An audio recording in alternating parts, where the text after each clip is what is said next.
The very best private equity investors follow the 3 rules for hiring. If there's one thing I urge for everyone to take away from the book, How to Hire, is the 3 rules of hiring. The first rule is to set the bar high for people quality. The second rule is to assess the candidates objectively. And the third rule is to give the candidates a reason to join. When you have an urgent mandate in your portfolio company for a chief exec, CFO, COO hire, it's very easy for the standard and quality of that hire to drop on the basis of the pain of filling that role and getting that off your table than the pain of actually hiring the wrong person and having them in your portfolio company.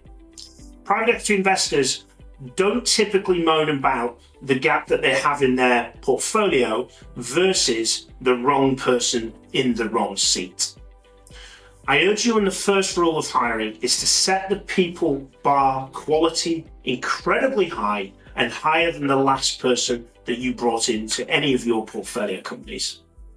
It's hard to do, but once executed incredibly well, will continue to provide exceptional returns for your portfolio companies and less headaches. The headache of having the wrong executive within your portfolio company is much more painful than having an empty seat.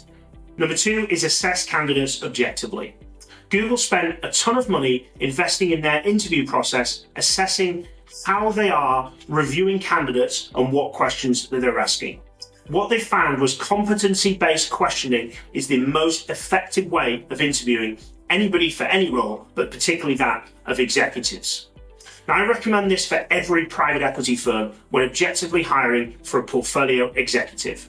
Review how have they done what they've done, why they did what they did, what did they learn from that process. Steer away from questions that are not based around the role and their execution of it. Google used to ask questions like, how many golf balls can you get in a minute? What they found was there was no correlation between those types of questions and the high performance of the individual. It just assessed whether they'd come across that question previously or some other area that did not relate to performance within the portfolio company. The second part of that is using a hiring committee and having people regularly assigned to the process of interviewing so they build up their competency levels rather than brand new people running every single portfolio search. Have 2 or 3 people that are always assigned to the hiring committee and then bring additional people in if they're attached to that deal. Number 3 is giving candidates a reason to join. When we're interviewing executives, we can focus far too much on assessment of that individual and forgetting to sell the opportunity. Please be aware that there is hundreds, if not thousands, of private equity-backed opportunities out there in the market, all offering equity, all offering a private equity-backed environment, and insert the buzzwords that you use to attract executives to your portfolio company. Private equity needs to do a much better job of selling to executives to get the very best people into their pipeline and assessing them at interview level to come into their portfolio companies and lead them. If we focus a lot more on how we sell opportunities, we'll increase our flow at the top end like you would do with your deal origination, and we get better quality candidates at the bottom end for your selection within your portfolio company. My last recommendation on the 3 rules to hire is a maybe is always a no.